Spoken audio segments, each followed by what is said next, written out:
Hi. Hello, universe. Earth is ghetto. It's the girls with no fucks here. I want to leave. Can you beam me up? Scotty. I'm right down the street by the corner store. Whatever that song is. It's just Earth is ghetto right now. Anyways, welcome back to the shit show known as Two Girls. No Fucks. You are Ashley Marie. And I am Katrina. And Mertz is behind the glass. Yes, he is. Fuck up. Ew. So today, we are going to talk about imposter syndrome and why, as Black women, we've been conditioned to think we have it when actually we really don't. That's the thing. So, in diving into this, what moment or moments stick out for you when it comes to yourself feeling like you have imposter syndrome? Or should we explain what imposter syndrome is first before we get into this? I just thought about that. I'm like, maybe we should tell the people what this is, because I'm sure there's two of y'all being like, what's that? I'm going to go to Google. All right. Okay, so imposter syndrome, also known as imposter phenomenon, is a behavioral health experience where an individual doubts their skills, intellect, or accomplishments. Yeah. Yeah. People with imposter syndrome may feel like frauds or failures when they can't answer a question. I'm at a point right now where I'm just like, if I don't know the answer, I don't know the answer. That don't make me an imposter. That just means I'm not knowledgeable enough to know how to answer the question you coming at me with. This is what I'm coming to the table with. Anyways, go ahead. They may also experience anxiety, depression, or fear of being exposed as a fraud. Oh, fuck off. Leave me and my anxiety out of this. Like, literally. It's my anxiety. Yeah. Okay. So, to break this down a little bit further, I think, at least for myself, that I constantly thought I had imposter syndrome because we live in a constant state of I am not enough. Because the world continues to put us in a position where we deem ourselves not enough. Right. It's that you work so hard, and actually twice, if not 3 times as hard as your white counterparts. And yet still, all the good work that you do, it's the one fuck up that you do is what gets the attention. And it's like,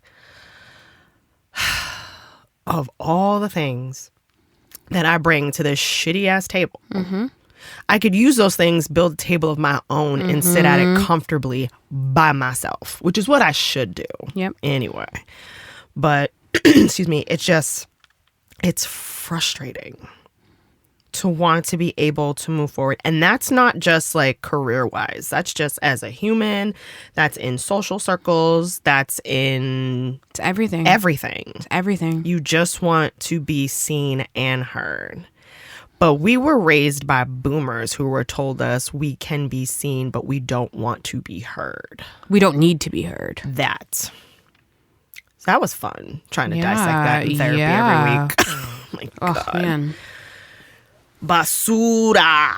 But yeah, it's tough, especially as a woman of color in corporate specifically, because I mean, how many times do you when you see a meeting on your calendar and you see who's involved and it's like SVPs and shit, or like the C-suite, and you're like, well, gotta lay my hair down, or I can't let the curls be too curly. I don't want to attract that much attention, because I'm already attracting enough attention by being the only spot in the room or on the screen.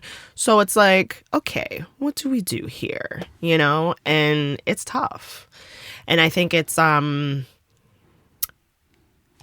think more so than imposter syndrome, it's more like code switching for us, in a sense of like, we know how to talk. Amanda Seales said it best. We know how to talk in the boardroom and on the block.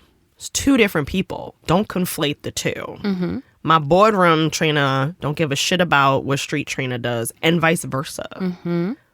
But we're both in spaces communicating in such a way to be seen and heard as well as respected. So tone, affliction, enunciation, all that shit changes depending on your surroundings. I think I agree. I think it's more so code switching, and for us it's not just our vocabulary or our demeanor per se. It's everything from the hair on your head, how you wear your makeup, what clothes are we wearing, how much skin is showing. Make sure you got some halfway decent shoes on. Don't let your toes be showing, because God forbid that be the case. Make sure your elbows and knees got lotion on them, because you don't want no ash up in this bitch. Like, it's so many things we have to think about when it comes to presenting who we are.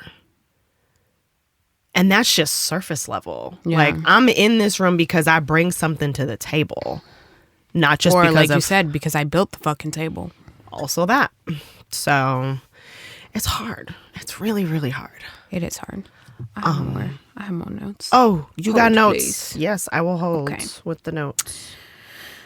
So, despite whether you agree or disagree if you have imposter syndrome or don't, a couple of things that I want to touch on is the quote unquote treatment for imposter syndrome. Okay. Which is like my favorite thing about Google. Yeah. Okay.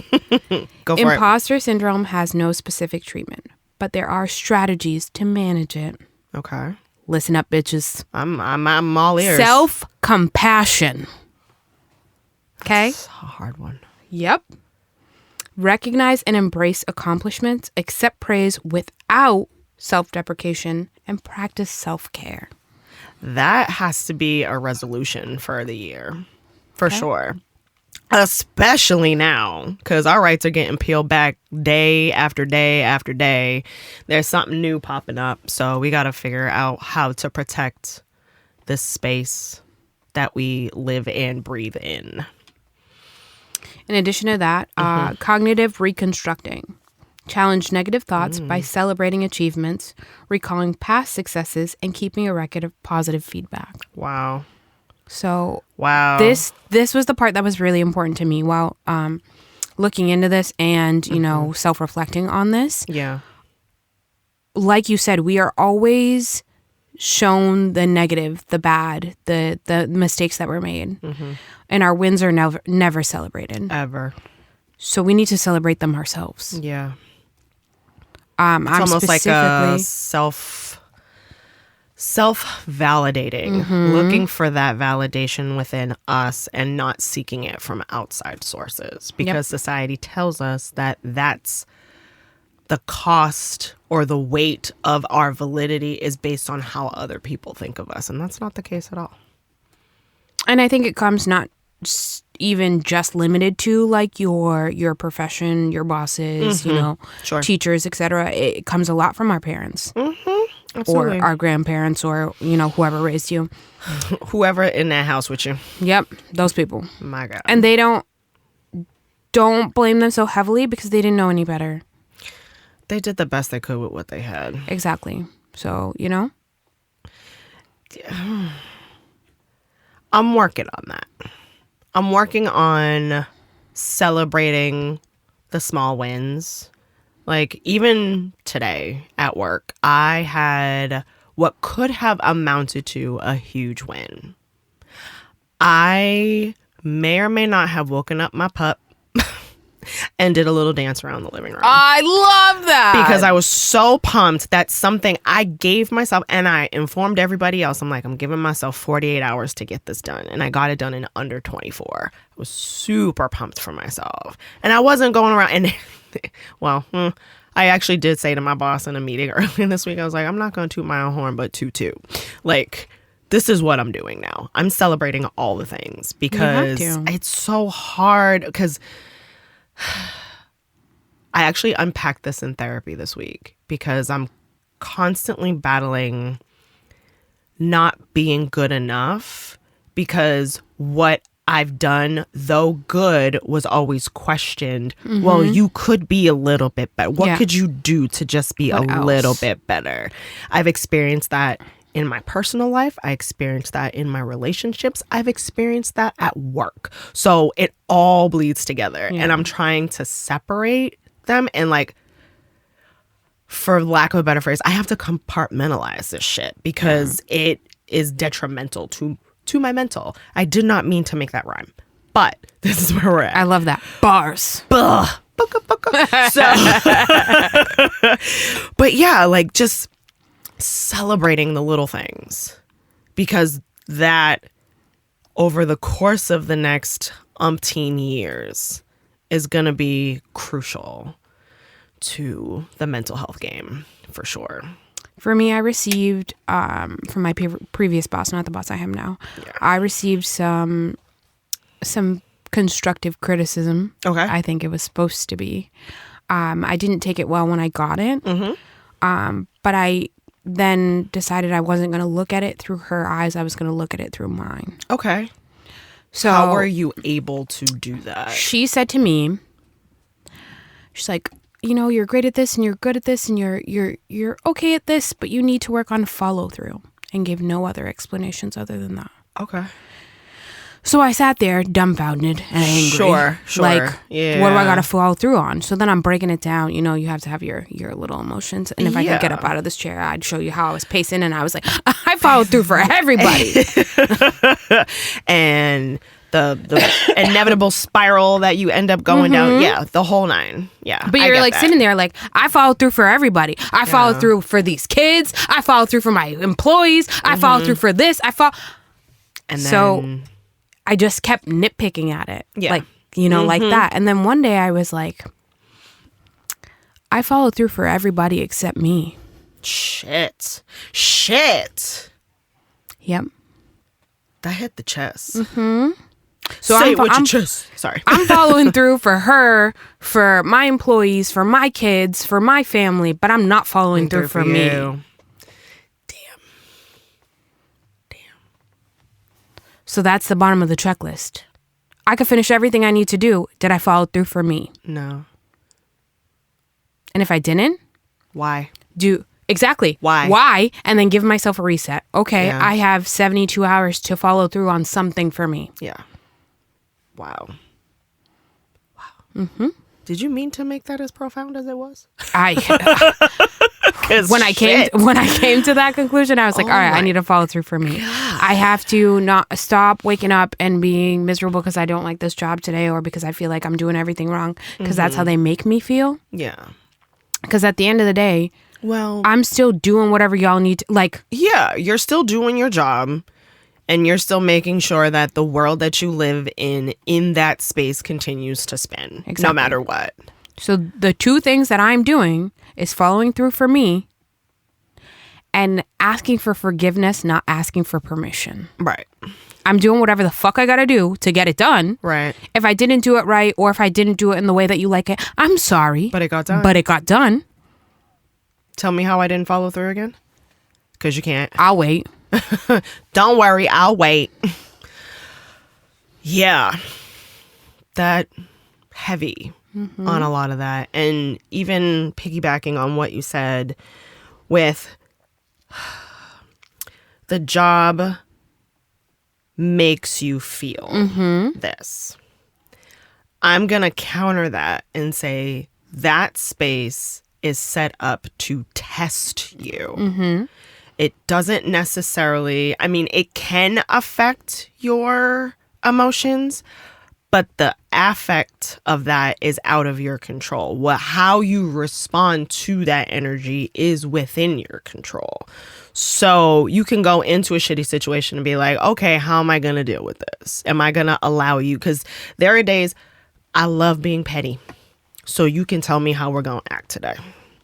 But then there are other days where I'm like, well, I got to be a big girl. I got to get my shit together. This is what we're doing. I don't care what space and energy you're in. If you're not coming on board, you need to get out of the way.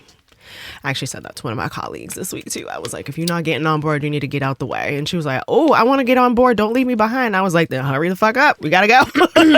We ain't got time for all this shit. The reference that we were laughing about, I think it was last week or the week before, like, God. We laughed a lot last week. I'm Jack. My job is Rose. This shit is out of control. Not the fucking door. So I said that to my employees. Mm-hmm. I think it was yesterday or the day before. Okay. But I said it to them and they just started laughing. That's funny. I was just like, I don't mean any disrespect, but that's the level that we're at sometimes. Yeah. So sometimes y'all are gonna be Rose and I'm gonna be Jack, and sometimes I'm gonna be like, I'm gonna be the door. I'm gonna be like, I'm here and I'm getting on the door. That's it. Move over, bitch, because there's rum on that fucking door. They laughed about it, and we made it a positive, like, hey, this sucks right now, but eventually, we'll keep blowing the whistle and somebody will find us. You have to just keep it pushing. You can recognize the energy, environment, even the feels that you feel in this moment. So what are we going to do about it? Because I think that's one of the things I've noticed I've grown a little impatient with as I've gotten older, which is weird because I'm not an impatient person at all. But if we're in a situation and all you're doing is complaining and not coming up with a solution, I have a problem with that. It's like, let's get a solution, because bitching about it ain't going to get us to that solution. Let's figure out how to get to the solution. And you know what? We can giggle and kiki and talk shit about it after the fact. Mm-hmm. But in this moment right now, we need to get out of it. So what are we going to do? That's that on that. So, but yeah, imposter syndrome itself it's heavy. It's stupid. I don't like it. But yeah. Oh, you got notes. So much stuff in a tiny room. The Bert's got bars. Yeah, it just sort of... Do you ever feel like you have imposter syndrome as a white man? Of course. Really? How so? As a white man in hip hop? Oh shit! I didn't even think about it like that. And as soon as I asked you how, I literally answered that in my head. For sure. Yeah, that makes sense. For sure. That's so crazy. Mm-hmm. And then it's like, but if you're like, yeah, but I get it though. Like, you know what I mean? And then it's like, do you? Or are you just the white dude who's being like, yeah, but I get it though, who doesn't get it at all? Yeah. Right. You know what I mean? And then you're just like, fuck, there's no way. Oh, shit. I can't hide. I can't like Homer Simpson my way out of this shit. Mm-hmm. Oh, man. Yeah, it's a lot. It's trash is what it is. But yeah. Did you have more notes? You had more notes. Did you have more notes? I did, but it sort of just covers the same things that we just broke down in our own fucking words. I mean, this is what we do. I'm going to play a little video on the Instagrams. Actually, I'm going to turn this down first so I can cue it up. But it's from this account I follow, this lovely physician. Her name is Dr. Raquel Martin, PhD. Motherfucker. And she stitched a video of two women talking about imposter syndrome. So I'm now going to turn up the volume. Bam. Okay, I'm gonna play it. Imposter syndrome. And you said, I don't have imposter syndrome. I don't even believe it exists. As a psychologist, I could say that I've never met a black woman who had imposter syndrome. Never met a black man who's had imposter syndrome. I've never met a black person who's had imposter syndrome. What I have met is individuals who have a justified reaction to an oppressive environment. Why would you feel like you belong in an environment that overtly and covertly tells you they don't want you here? See, when you say imposter syndrome, you put the emphasis on the person. They have to work on their imposter syndrome. You have to go to therapy to work on that yourself. But if you say you have a justified reaction to an oppressive environment, what needs to be addressed? The environment. That was the video that I saw that made me be like, we need to talk about this. Because for so long, I thought I had imposter syndrome. And really, it's just spaces that are designed to have me not really be there. Or I'm not, quote unquote, by societal standards, meant to be there. yet here I am. And that environment makes me feel like I need to code switch or be someone that I'm not to fit into this space, when actually it's an adverse reaction to the energy that's being thrown out in the space, and this is me protecting myself. Shit, I keep hitting stuff. I'm sorry. So I've felt this in college, in the military. Yep. In my current heavy, I believe. Oh that my in the God, military, no, for sure. But there's certain people that like you find peace with. Sure. Because these people fully understand because they're going through the same thing. Mm-hmm. Yep. And I didn't necessarily realize it until much, much later. Yeah. I've just recently been in contact with like some of them. Yeah. And we're all in different points in our lives. We're all parents, but like we're going through different things. Mm-hmm. But I was like, at one point, like these guys and one female were my safe space. Yeah. And sometimes people enter your life and complete or are part of that chapter for you, that you need them in that space in order to get you to the next chapter. But I didn't even think, like, these were primarily men. And I was like, in my head, I'm like, well, men aren't feeling this because there are other men here. And they're all like bro guys, dudes together, you know? The Brads and Chads. Yeah. The Chads. I had to. This is supposed to be a whole episode where I didn't mention him. Goddamn. Whoops. Sorry, not sorry. But you know what I mean. Yeah, like, I do. So I was like, they can't be feeling this. And they were, for different reasons. Sure. And I'm sure you provided a safe space for them to feel I did, but I didn't know that. You never do. Until now. You never do. Unless they say it or time has gone by that you're far removed from it, that you can look back and be like, wow, I did that. So I had been removed from it by now. Yeah. But I reconnected with one of them and I simply said, you know, you never gave off like a level of like rapey or uncomfortable. You never gave off like, I think you're less than because you're a woman. Like you never gave me any of those vibes. You were just cool and you made me laugh and it was like happy when you were there. Not all men are assholes. I know, but it's like in that environment, it's very few and far between. Absolutely. And he was like, I'm sure they probably I'm started so glad out. that I did that for you. That's awesome. And he's like, you were always so nice to me. And I was like, I'm just nice to people. Like I'm a good person. Or at least at that time, I was nice to people. Now I don't give a fuck about you. No. Okay. Here's the thing. I read something somewhere that said about protecting your mental and, you know, being nice didn't get me anywhere. It didn't. I'm a nice person, but don't conflate like my bitchiness with my niceness or something. I'm totally butchering it, but it felt profound in this moment. So, yeah. You had mentioned earlier, like there's two sides to you. There's street Trina and corporate Trina. Well, at this point in my life, street Ashley and corporate Ashley are walking hand in hand in the office and on the street. We don't give a fuck. Yeah, I'm not there. I have to be. I know you have to be. I can't be. I understand. You know, I can't be as much as I want to be. And there are instances where, so for example, like in my office, I'm the only Black woman in the office. And there's a staff of 44 of us, and I'm the only Black woman. But there are 1, 2, 3 Black men. And 2 of them are the homies.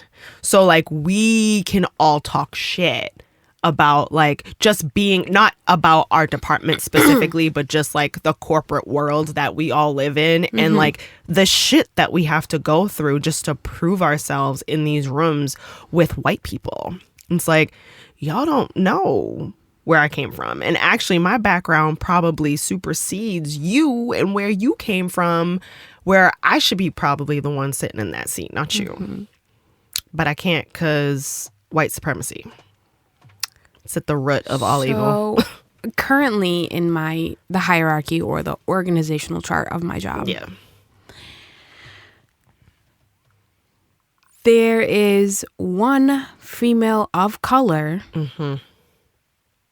in the same job title or in the job title that is general manager. Okay.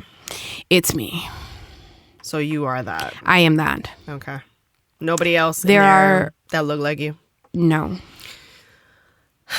That's frustrating. There is a executive chef that's a female. She is also a person of color, just not this color. Got it. There is 3 black men in managerial positions. 2 of them work under me. Okay. Interesting. Interesting. The other one works underneath the other lady of color. Of course. Wow. Wow. That doesn't happen. Like ever. Should screenshot that org chart. It's very rare. But then above us is all white people. Of course. They're the ones who sign the checks. And beside me are 2 white women. In the same job title. Yeah. Meh. Just meh. And this is not to bash any of those people, but it's just No, different for me. Right. It's Like- different for me too. When I get upset about something or when something goes wrong and I'm only shown the negative or the mistakes or spoken to like I don't understand the ramifications of my decisions, Yeah. I get upset. Well, yeah. That's a human reaction. But because you're a black woman, you're now an angry black woman. Yeah. So I'm a person who angry cries. I cannot control it. It just happens. I've gotten better at regulating it. Yeah. So I will hold it until I can go peacefully angry cry somewhere where you're not. In the line of fire, essentially. Peacefully angry cry is Is the best, right? That is the Right? most Yeah. oxymoronish shit I've ever heard. Listen, in my life. I can go peacefully angry cry somewhere where you are not. Peacefully angry cry. Yep. Because I'm not crying out of sadness. That's the problem. No, you're crying out of frustration. Exactly. Because you're not being understood with whatever it is that's happening. They're only seeing a part of the puzzle, whereas you have access to the entire picture, and they're not seeing that either. I get that. I get it.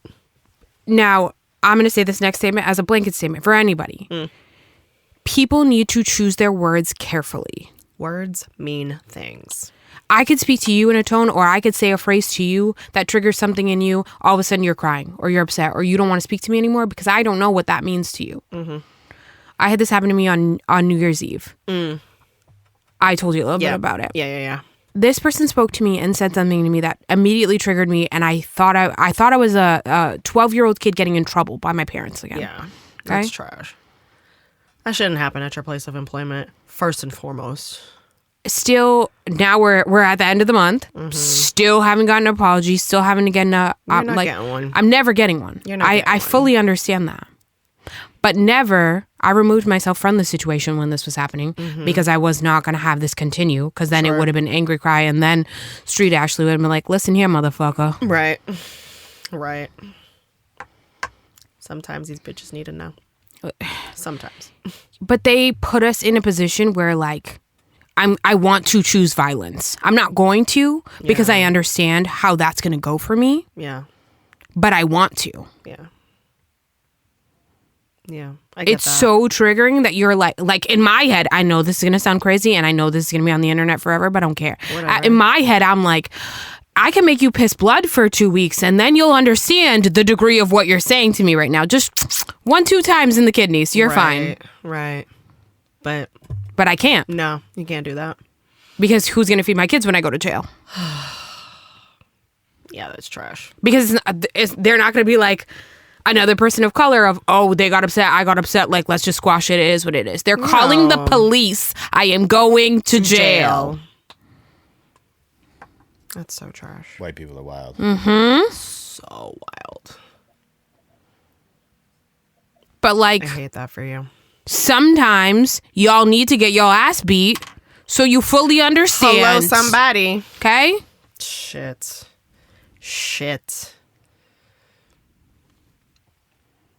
Some of y'all never been in a fist fight and got your ass beat over some shit you shouldn't have said or have come out your mouth and it shows. Everybody needs to get their ass beat, At least one time. but especially white people. I mean, You learn a lot about yourself getting your ass beat. Everyone needs to get their ass beat. Everyone needs to work in a fucking service job. Some sort of service. I'm backpedaling on that one because I've never worked in a service job, but I've worked in retail. It's the same. I was going to say, It's it feels a service. very much the same. A service And- to the community. Oh, It trash. counts. It's trash. Okay? But Because you see people's true colors. Okay? yeah, but I never get my ass beat. That's the hood me in me is like, I ain't never get my ass But you've been beat. in a fight. Hell yeah. I was Okay, the one so- that doling out the punches. Okay. I had to. So you've been in a fight. I have The been in a thing fight. is, we're saying that these people need to get their ass beat because they talk a big game. You talked out the side of your mouth. And it was towards me. So I had to put it back in place. Gonna learn today. Hello, Okay. somebody. So it's just like, what we not gonna do? There is well, black people say, I'm not one of your little friends. Yeah. Spanish people say, o te calmas o te calmo, which Oh. means you calm down or I'm gonna calm your ass down. Yeah. I knew what that meant as soon as you said it. I was like, oh shit. Okay. Oh shit. Yeah. That's some gangster shit right there. But yeah. It's tough out just- here in these streets. It really is. But we're just, like I say every week, we're doing the best we can with what we got. And I